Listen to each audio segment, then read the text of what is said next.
Bismillahirrahmanirrahim. Assalamu alaikum wa rahmatullah. Que la paz y la misericordia de Allah les acompañe a todos. Muy buenas tardes, bienvenidos a Majalis del día de hoy, martes 18 o 19 ya, ¿no? de noviembre de 2013, 16 de Muharram de 1434. 35. Vivimos aún en el año pasado. Bienvenidos a Majalis. Hoy vamos a hablar de un tema muy importante y al mismo tiempo un poco curioso. Y seguramente levanta algunas susceptibilidades, pero una vez que nos adentremos en el tema, llegamos a entenderlo bien. Estamos hablando de la lengua árabe. ¿Es importante el idioma árabe? ¿Solo incumbe a los musulmanes árabes o tiene algo que ver realmente con el Islam como para que todos los musulmanes, es decir, el resto del 80% de los musulmanes tengan alguna vinculación con este idioma, por no hablar de su dimensión también internacional? Vamos a hablar de la lengua árabe, de su importancia y de su relación con el Islam. Para hablar del tema, como de costumbre en este programa, con nosotros a los dos compañeros. Assalamu alaikum, Hisham, bienvenido. Y también con Mohamed Said Ali. Assalamu alaikum, Mohamed. Bienvenido. Les recuerdo el número del teléfono para que nos puedan llamar, para que puedan hacer sus preguntas y también, ¿por qué no?, sus aportaciones. El número es 911 7302 51. 911 7302 51. Se llaman desde fuera de España y lo pueden hacer anteponiendo el prefijo del Estado de España, el 0034. Así que sería 0034 911 7302 51 y también nos pueden escribir sus preguntas y aportaciones al email majalis@cordobainternacional.tv. Bueno, si empezamos, ¿por qué es importante el árabe? Bismillah, wassalatu wassalamu ala rasulillah. Bueno, el árabe, definirlo primero, que es un idioma semítico, es decir, descendiente de la familia de idiomas semíticas, en las que se engloban otros idiomas, algunos de los cuales también fueron elegidos por Allah subhanahu wa ta'ala para transmitir algunos de sus mensajes, como es el hebreo, el arameo, que fue el idioma de Jesús, que la paz sea con él, y otros idiomas que se engloban dentro de esta familia semítica. Pero el árabe es importante para nosotros como musulmanes porque primero y ante todo, la última revelación de Allah subhanahu wa ta'ala, que es el sagrado Corán, pues fue revelado en este idioma, que es el idioma árabe. Y también el profeta sallallahu alaihi wasallam es un profeta que proviene de un pueblo que hablaba el árabe, y su tradición, lo que llamamos la sunna, también está transmitida en este idioma árabe. Por lo tanto, las fuentes de conocimiento y las referencias en el Islam pues están básicamente en este idioma, que es el idioma árabe. Luego sí que existen traducciones de la sunna y intentos de transmitir, no digo traducciones, sino intentos de transmitir el contenido del Corán en otros idiomas, como es el castellano, el inglés, etc. No obstante, las fuentes en su pureza y en su claridad original están en el árabe. Por lo tanto, el acceso directo a las fuentes solo puede llevarse a cabo mediante esta herramienta que es el idioma árabe, ¿no? Podemos decir, Mohammed, que al igual que Dios ha elegido su último mensajero, su último enviado a la humanidad, es Mohammed, también se puede decir que el idioma al que ha querido dirigirse a toda la humanidad haya sido el árabe, es decir, el árabe elegido entre los idiomas. Sin lugar a duda, bismillah, wassalatu wassalamu ala mulana rasulillah wa alihi wa sahbihi. La importancia del árabe radica en ese aspecto, ¿no?, de que Allah subhanahu wa ta'ala, su voluntad ha determinado que el árabe sea el idioma del último mensaje, del mensaje culminante. Cuando hablamos de la historia de los profetas y hablamos de los contextos históricos, y cuando también pasamos por el Sagrado Corán, Allah subhanahu wa ta'ala nos dice que los profetas se mandaban en el idioma de sus pueblos para que sea fácil la tarea de la enseñanza y de la guía. Hemos enviado a los profetas con el idioma de sus pueblos para que le enseñen, para que le guíen, para que le eduquen, para que sean los ejemplos cercanos. Pero cuando reflexionamos sobre el mensaje del Islam, siendo el último mensaje de Allah subhanahu wa ta'ala para toda la humanidad, válido para todos los tiempos, Si dudamos en la efectividad o en esa alianza que hay entre el idioma árabe y entre la espiritualidad y lo que representa el mensaje del Islam, su universalidad y su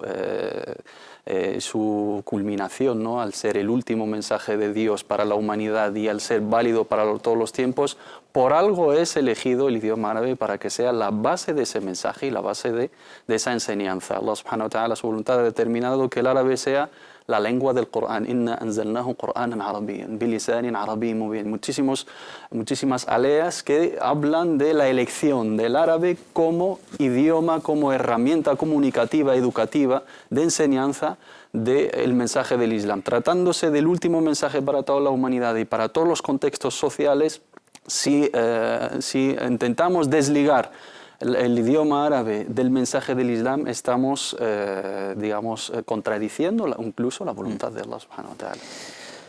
El idioma árabe es el idioma antiguo, el idioma vivo más antiguo del mundo. Y muchas veces decimos, no, el chino, el hebreo, etc. No, en realidad, a nivel lingüístico, estos idiomas antiguos, que realmente lo son, no tienen nada que ver o muy poco que ver con el chino actual o con el griego actual, con el hebreo actual, mientras que el árabe se ha conservado tal cual como hace 1500 años. Sí, qué duda cabe que cada idioma y cada lengua a nivel mundial pues siguen una trayectoria de evolución, ¿no? Digamos que el español en realidad, el castellano que hablamos es un latín que ha evolucionado, ¿no? No obstante, cualquier español, la mayoría de los españoles no entenderían latín si ven, por ejemplo, algo escrito en latín, no lo entienden muy bien, ¿no? No obstante, en el árabe yo puedo coger un libro de hace 1400 años, un libro escrito en esa época, y leerlo y entenderlo perfectamente. ¿Por qué? Porque el idioma sí que ha evolucionado a nivel popular. Existen diferentes dialectos, se pueden definir hasta cierto punto como dialectos, aunque realmente son lenguas en sí dentro de la cúpula que es el árabe, que los engloba. Y además de esos dialectos existe lo que es el árabe vernacular. Es decir, el idioma original que hablaba el profeta sallallahu alaihi wasallam y hablaban los poetas antes del profeta sallallahu alaihi wasallam, porque el árabe fue conocido por sus grandes poetas, etc. Y aquí me gustaría puntualizar una cosa, y es que todos los profetas fueron enviados con un milagro que se englobaba dentro del área de especialización de ese pueblo al que fueron enviados. Os doy ejemplos. Por ejemplo, Moisés fue enviado a los israelitas y al faraón. En Egipto, la brujería y el chamanismo, etcétera, era lo más conocido entre estas esferas a los que fue enviado Moisés. Y entonces el milagro de Moisés tenía que ver con ese ámbito. Jesús, por ejemplo, fue enviado a los judíos y a los romanos en una época en la que los romanos y los judíos dominaban lo que es la medicina, la curandería, etc. Entonces, también en la época de Muhammad sallallahu alaihi wasallam, los árabes dominaban su idioma e incluso llegaron a unos niveles de expresividad y poesía, etc., que eran muy avanzados. Y entonces, el milagro de Muhammad sallallahu alaihi wasallam, que es un milagro universal y válido para todo lugar y todo tiempo, es el milagro del Corán, y el Corán fue revelado en árabe y es un milagro lingüístico, digamos. Entonces también hay que ver y analizar la naturaleza milagrosa del Corán, porque el Corán no es cualquier árabe. Se puede hablar del idioma árabe, pero el árabe del Corán es un árabe aparte, ¿no? También es interesante. Les recuerdo nuestro número de teléfono 911 73 02 51, 911 73 02 51. Mohamed, cuando hablamos del árabe, que es importante, ha surgido un tema a raíz de lo que ha dicho Hisham, y es, oye, ¿de qué árabe estamos hablando? Estamos hablando de un árabe que forma parte de la identidad islámica, ¿no? Un elemento básico o un elemento fundamental en lo que es el conjunto de la entidad islámica. Cuando se habla de esa connotación religiosa, espiritual que tiene, y esa sacralidad que tiene el idioma, no estamos hablando de una herramienta de comunicación. Limitar los idiomas y las lenguas a una función comunicativa es realmente olvidarse de la realidad, la realidad social y la realidad cultural de los pueblos. Incluso el español no es la lengua, el castellano o la lengua española no simplemente es una herramienta de comunicación, sino un elemento identitario y cultural del pueblo español y del pueblo hispano, tanto en Latinoamérica como en España y tal. La lengua francesa de la misma manera y tal, y expresa de alguna manera esos rasgos identitarios de tal. Cuando se habla del árabe, se habla de una base fundamental de toda la identidad islámica. No se habla de una herramienta de comunicación. Si no la domino, paso a otra y me comunico con cualquier manera. Sí, esos son contextos, pero efectivamente, ¿de qué árabe estamos hablando? El árabe sagrado es el árabe del Corán, el árabe de la Sunna, la fuente de conocimiento, la llave de conocimiento, la lengua de la comunicación con Allah subhanahu wa ta'ala en ciertas prácticas, porque hay ciertas prácticas en el Islam que no se pueden llevar bajo ningún concepto en otro idioma sino el árabe. No puedes recitar el Corán si no es en árabe. No puedes recitar surat, salvo para aquellas personas que tienen la imposibilidad de llevarlo a cabo, ya recurren a otro tipo de dhikr, tiene que ser en árabe, ¿no? Si no puede memorizar una persona mayor o una iniciándose persona iniciándose en el Islam o no tiene capacidad para pronunciar toda o recitar toda la sura de la Fatiha, pues recurre al dhikr y tiene que decir los nombres de Allah subhanahu wa ta'ala en árabe. Es una cuestión muy importante que deben de asimilar los musulmanes en este sentido. No estamos hablando de algún accesorio, pero tampoco pretendemos a través de insistir mucho en la importancia del árabe, de arabizar el Islam en el contexto de que no es un mensaje, es un mensaje, digamos, universal, de nacionalismo o de... Ahora vamos a hablar de ese nacionalismo porque me da a mí que hay dos, cuando hablamos de la importancia del árabe, hay dos riesgos. Está, por una parte, los dialectos. Sí, muchas veces a lo mejor creemos, no estamos hablando de los dialectos, y estamos hablando también de que muchas veces en nombre del panarabismo, del nacionalismo árabe, se ha marginado a los pueblos y las lenguas que viven en el mundo árabe, pero que no son propiamente árabes. Sí. No, eso me parece que no es lo que intentamos decir desde aquí. Es decir, a través de estos movimientos panarabistas y nacionalistas, lo que se hizo, y esto es un hecho histórico, es marginar y digamos, menospreciar la idiosincrasia de cada pueblo que vive dentro de lo que se puede llamar el mundo islámico, ¿no? Eso no es el propósito, en realidad es todo lo contrario. El Islam y el Corán nos enseña a valorar la diversidad lingüística y también étnica, ¿no?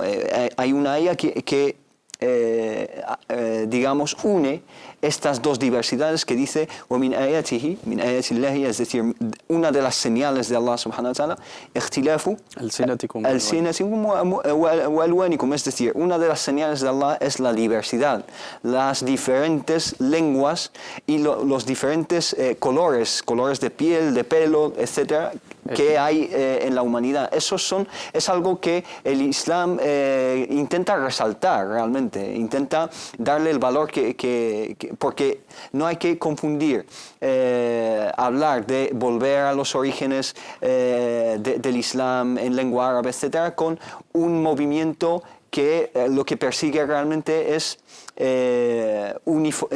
hacer que el mundo sea uniforme, monocromático, del mismo color. Eso no es el propósito, sino que simplemente insistimos en que la lengua árabe es un vehículo a través del cual y con el cual se puede acceder a las fuentes del Islam de una manera más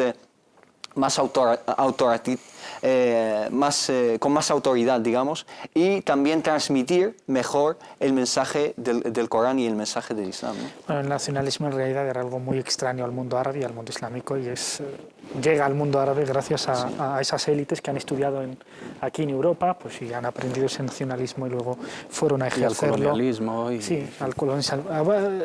Antes de hablar de esos elementos que realmente han influido mucho y han declarado, pero claramente, vamos, la batalla al árabe para intentar minimizar su importancia durante las épocas tanto imperialistas y europeas en el mundo árabe como posteriormente por algunas élites, lo vamos a hablar después.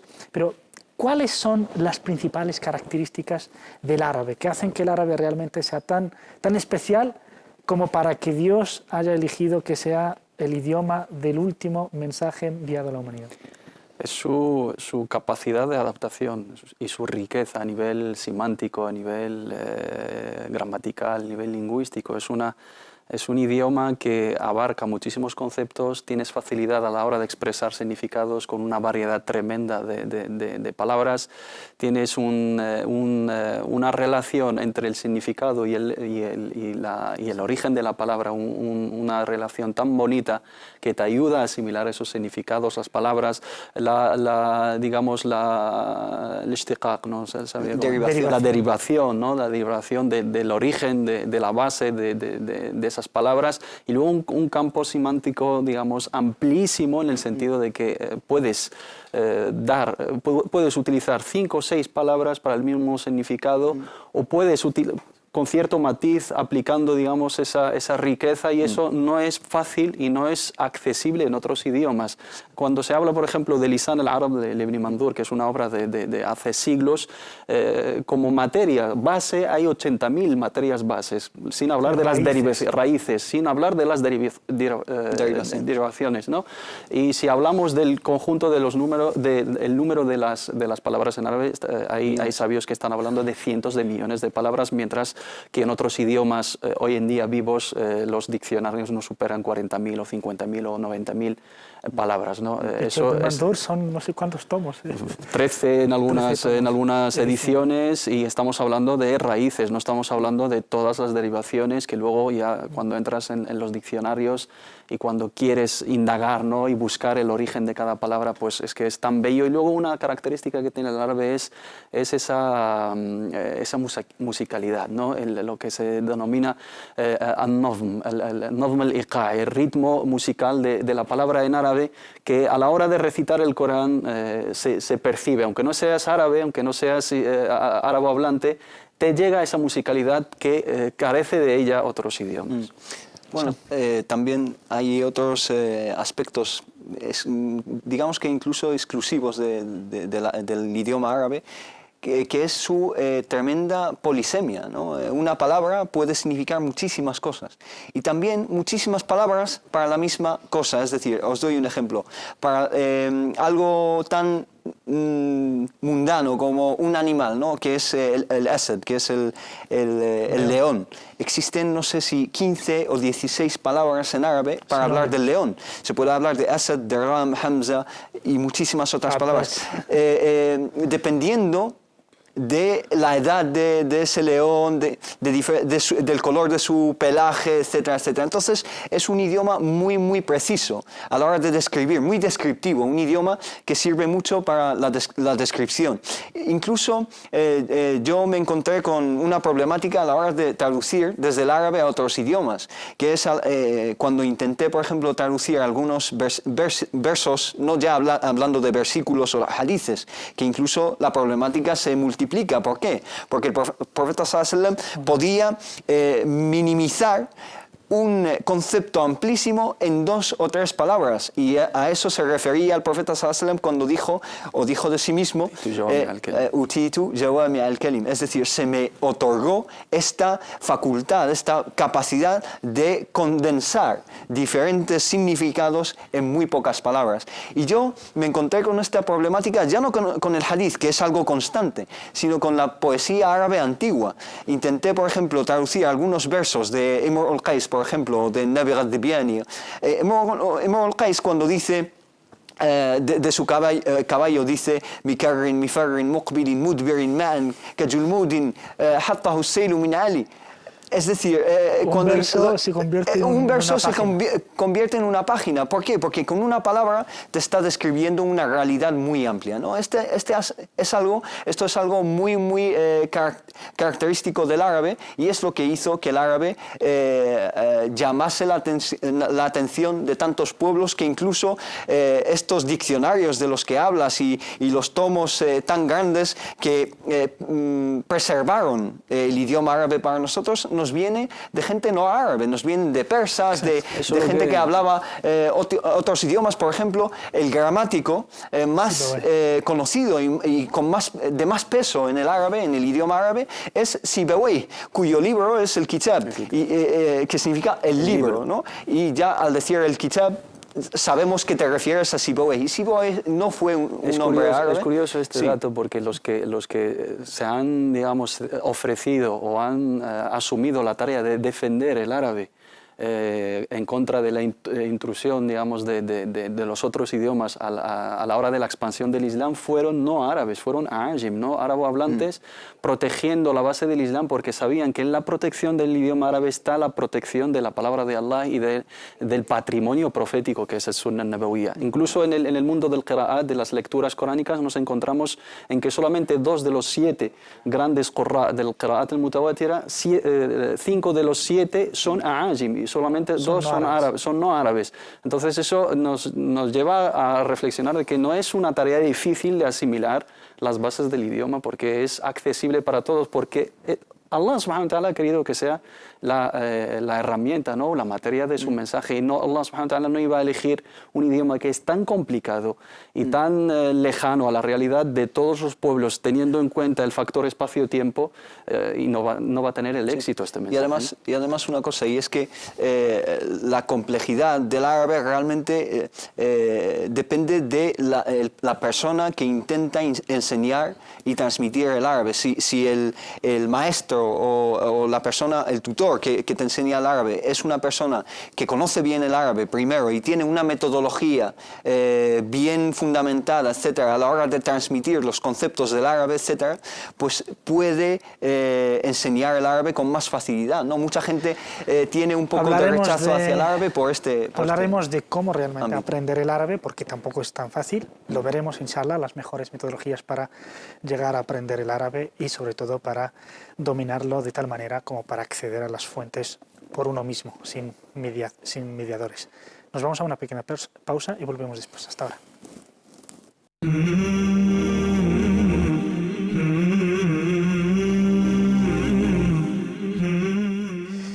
Bienvenidos de vuelta a la segunda parte de este programa de Majalis de hoy, y les recordamos el número del teléfono para que puedan intervenir: 911 73 02 51, 911 73 02 51, o escribiéndonos al email majalis@cordobainternacional.tv, majalis@cordobainternacional.tv. Estábamos hablando de la riqueza del idioma árabe, riqueza de la que atestiguan diferentes idiomas y sobre todo el castellano, donde aquí los musulmanes estuvieron 8 siglos ininterrumpidamente, lo que ha dejado 4.000, ni más ni menos, 4.000 vocablos de español de origen árabe y ni más ni menos a nivel de toponimia 9.000 palabras. Es una riqueza tremenda por doquier que vayamos, ya no solo por la geografía española, es de Benicàssim, Valladolid, Benarús, Guadalquivir, incluso algunos nombres llegaron incluso a América Latina. Esto solo en toponimia, pero luego si hablamos de medicina, si hablamos de ciencia, si hablamos de filosofía, hay muchísimos conceptos de botánica, tienen origen de árabe. Pero ¿cuál es la realidad actual del idioma árabe? Bueno, la realidad actual se puede decir que es un poco ambigua, ¿no? Hay cosas que invitan al optimismo y cosas que también hay que tener en cuenta y hay que corregir, ¿no? El idioma árabe se enfrenta a muchos desafíos. Dentro de un mundo globalizado como el mundo actual en que vivimos, el árabe tiene muchas competencias y muchos frentes abiertos. Está el inglés, que está realmente al orden del día y está invadiendo, por no decir conquistando, todo el mundo, ¿no? Y está el chino, que se está más bien imponiendo como idioma bastante importante. No obstante, hay que tener en cuenta que el número de hablantes de árabe es muy importante. Estamos hablando de casi 400 millones de personas, entre 300 y 400 millones de personas. Que lo hablan, pero luego están los que lo utilizan. Por supuesto, no, yo hablo de hablantes nativos del árabe, ¿no? Los habitantes del mundo árabe, entre comillas, ¿no? Entonces, estamos hablando de unos números bastante importantes que colocan al árabe en posiciones bastante avanzadas del ranking de idiomas a nivel mundial. Es el cuarto a nivel mundial. Entonces, los árabes tienen que tomar en cuenta esta realidad y incentivar el aprendizaje y la enseñanza del idioma árabe. Vemos que el castellano tiene diferentes mecanismos para la expansión del castellano a nivel mundial. El Instituto Cervantes está jugando un papel crucial en ese aspecto, pero el árabe carece de, digamos, de instituciones oficiales y mecanismos para... y además el árabe se puede aprovechar y puede tener en cuenta esta naturaleza del árabe de la que estamos hablando, que el árabe no es un idioma cualquiera, sino que es el idioma vehicular de una religión tan importante que es la religión con más crecimiento a nivel mundial. El Islam es la religión que más rápido está creciendo a nivel mundial. Entonces hay que tener en cuenta este tipo de cosas, pero al otro lado de la balanza o de la ecuación están cosas que invitan al optimismo. Yo al estudiar árabe aquí en la universidad, filología árabe, pues al principio había como 5 o 6 personas que aprendían árabe en una ciudad aquí de España, pero pasados 3 o 4 años pasaron de 5 a 50 personas en 4 años. Entonces son cosas que invitan. El árabe está teniendo un atractivo a nivel mundial. La gente está empezando a aprender árabe en países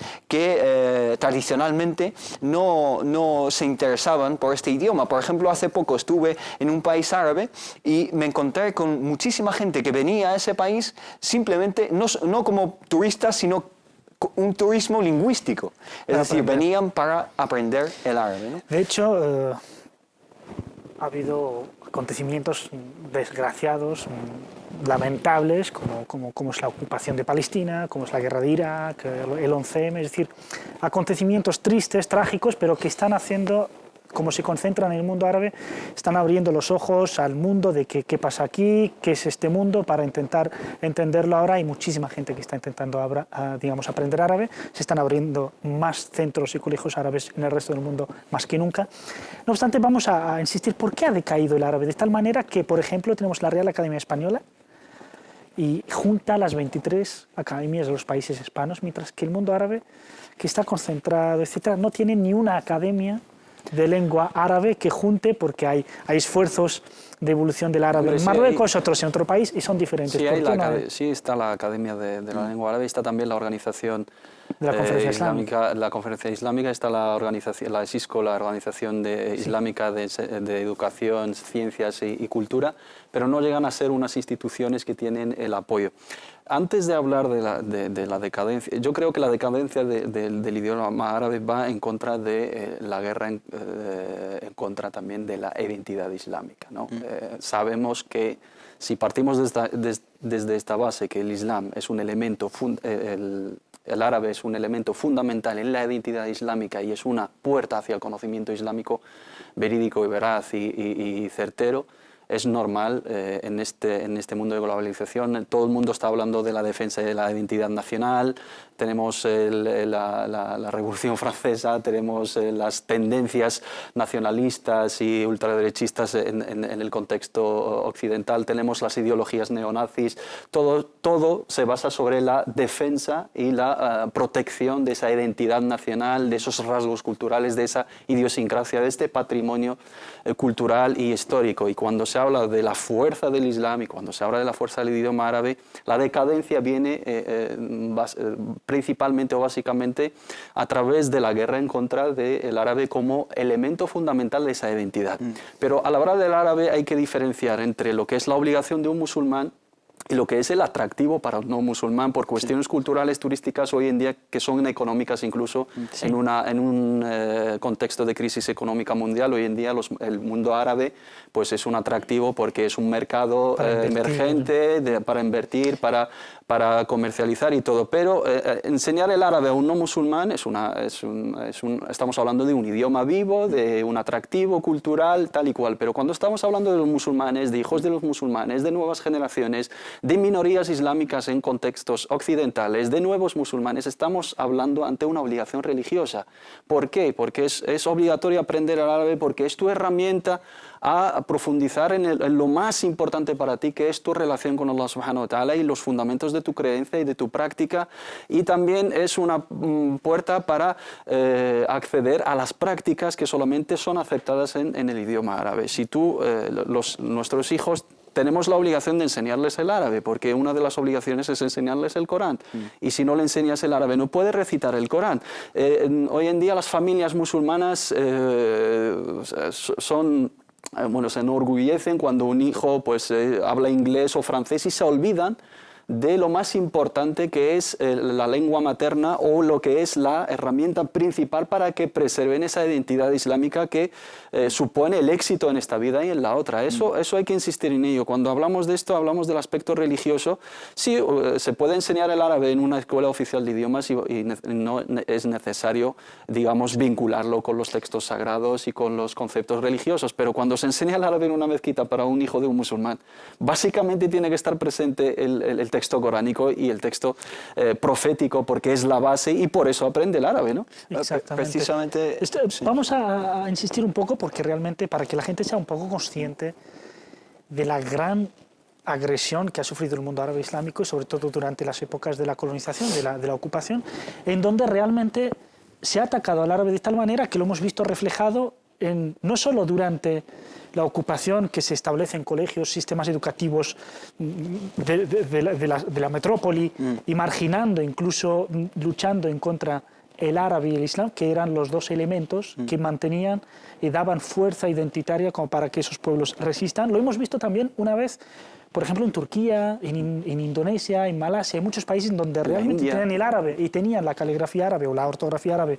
para expresarse. Hemos visto que se han visto como, bueno, para romper con esa cultura y esa tradición, han cambiado su caligrafía o su ortografía a las letras latinas. No, por eso yo hablaba de los diferentes frentes abiertos que tiene el idioma árabe, y que estos frentes no son nada nuevo, es un cúmulo de circunstancias históricas, políticas, etc. El idioma árabe ha sufrido unas repetitivas o continuas campañas con el intento de desprestigiar el idioma. Es decir, cada idioma tiene vinculado un prestigio, ¿no? El inglés, mucha gente aprende inglés, ¿por qué? Porque es un idioma visto como algo muy prestigioso, hablar inglés. Y antiguamente el francés. Ahora el inglés simplemente está sustituyendo lo que fue el francés en la edad del siglo XIX, XVIII, etc., en lo que es la edad de las luces, ¿no? La iluminación europea, etc. Pero el idioma árabe ha sufrido estas campañas para desprestigiar el idioma, y tú has hablado, por ejemplo, de la caligrafía o de lo que es la grafía del árabe, que ha sido sustituida por una grafía latina, y en otros países una grafía cirílica, ¿no? Entonces esto se encuadra dentro de una guerra, un conflicto cultural, de nivel cultural, es decir, queremos borrar cualquier cosa que vincule a estos pueblos con su bagaje históricamente islámico, árabe, etc. Tenemos que golpear los puntos claves, y el punto clave para los musulmanes, para conectarles con su libro, que es el Corán, pues es el idioma árabe. Entonces, los enemigos del Islam, los ideólogos de estas campañas que fueron luchadas contra el Islam, pues tuvieron entre ceja y ceja estos puntos claves, que es el idioma árabe, algunas prácticas como la adán, etc., para distanciar a los musulmanes de su cultura y su religión islámica. Entre otras cosas, también es muy importante, bueno, en ausencia de políticas de países árabes de inversión en el idioma, como hace España con el programa Cervantes, nosotros como musulmanes, europeos, españoles, ¿qué deberíamos de hacer para preocuparnos de aprender el idioma, como para, por lo menos, pues poder coger el mushaf y leer tranquilamente y por qué no, incluso salmodiarlo y hacerlo con tajwid? Es una responsabilidad conjunta a nivel individual y a nivel institucional, hablando de las instituciones representativas de los musulmanes, en los contextos de minoría, ¿no? Al carecer, digamos, de esa ayuda oficial, lo suyo es que haya un organismo oficial mundial, que hoy, bueno, sabemos que hoy en día hay, por lo menos hemos conseguido un día mundial para el idioma árabe, que es el 18 de diciembre, y es uno de los 6 idiomas oficiales de Naciones Unidas. Esto ya en sí es un avance. Y también yo quería recordar que el idioma árabe no simplemente lo hablan 400 millones, es utilizado por 1.500 millones de musulmanes, porque hay quien los habla y hay quienes lo utilizan, ¿no? Que son un número muchísimo mayor que comparado con otros idiomas. En ausencia, digamos, de esa ayuda, de esa promoción, de esa financiación oficial, es una tarea individual, es una responsabilidad individual de cada familia, de cada padre, de cada musulmán. Si yo quiero profundizar en el Islam, debo de aprender el árabe en lo que está a mi alcance. Aquí voy a diferenciar entre los que se acercan al conocimiento básico y los que difunden el conocimiento básico. Yo, como predicador, como da'ia, como imam, como sabio, como estudioso del Corán o de la Sunna, debo dominar el idioma árabe para poder transmitir las enseñanzas del Islam. Debemos de manejar idiomas, inshallah hablaremos de la importancia de eso también. El musulmán debe de comunicarse en español, en francés, en inglés, en chino, en urdo, en todos los idiomas, porque es nuestra tarea de expandir el mensaje. Pero ¿qué mensaje vamos a divulgar? Si no partimos desde las bases de las fuentes principales y tenemos esas herramientas para poder dominar los conceptos, saber los contextos, saber las diferentes herramientas lingüísticas y poder asimilar esos significados, no puedo transmitir el din en español o en francés. Si mi formación se basa sobre la traducción, que en sí es infiel y es incapaz de englobar los significados, ¿cómo voy a transmitir? Y eso es lo que le está pasando a muchísimos estudiosos y a muchísimos divulgadores, que a la hora de querer traducir algunos conceptos meten la pata. Sí. Y en vez de enseñar bien el Islam, pues lo que hacen es alejar a la gente del Islam y asustar a esa gente, porque utilizan conceptos erróneos. ¿Por qué? Porque carece de esa herramienta. Es una tarea individual que cada padre tiene la obligación, lo mínimo, estudiar el Corán, recitar bien el Corán, poder leer un hadith correctamente, poder abrir un libro de tafsir y estudiarlo y poder asimilar esos conceptos. Y luego la tarea institucional de los centros islámicos, de los representantes de los musulmanes, de luchar para que sea una tarea apoyada institucionalmente, y es un derecho a ese musulmán que tiene esa idiosincrasia, ya que el idioma forma parte del conjunto del patrimonio religioso, pues oye, tiene derecho a aprender ese idioma y se pueden financiar, pero no con esas ideologías o esas tendencias o esas políticas de desligar el árabe de la cultura islámica. Ahí no es aceptable en absoluto. De ahí que muchos sabios dicen, oye, aprended el árabe para aprender vuestra religión. Y Ibn Taymiyyah, rahimahullah, nos dice, oye, el árabe es una obligación, por lo menos fard kifaya, es decir, por lo menos que parte sí que lo aprenda necesariamente, sí. Y sabemos que cuando es una obligación que tiene que cumplir una parte, si no lo cumple nadie, todos somos pecadores. Sí, me gustaría mencionar un punto muy importante y del que llegó a mi conocimiento hace poco, ¿no? Fui consciente de este punto hace poco, y es que el árabe a través de la historia del Islam fue el idioma vehicular para la enseñanza del Islam, especialmente para los árabes, que entendían el Corán en su idioma y entendían las metáforas en el Corán, los diferentes aspectos lingüísticos profundos en el Corán.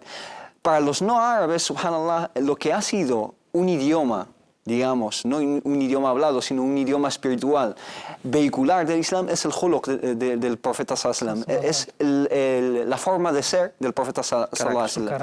El carácter del profeta sallallahu alaihi wasallam ha sido también en sí un idioma para muchísima gente que ni siquiera hablaba árabe, que entendía el Islam y entraba en el Islam simplemente estudiando la vida y el carácter del profeta sallallahu alaihi wasallam. Y por eso vemos que muchísimos ajim, es decir, pueblos no árabes, tienen una tradición de amor y de veneración entre paréntesis, hacia el profeta sallallahu alaihi wasallam y hacia la sira del profeta sallallahu alaihi wasallam. Entonces, son dos idiomas que fueron utilizados, el árabe y también el carácter y la sira del profeta sallallahu alaihi wasallam. Bueno, no tenemos más tiempo. Muchísimas gracias, Hisham. Barakallahu fik. Muchísimas gracias, Mohamed, Barakallahu por fik. vuestras aportaciones. Muchísimas gracias.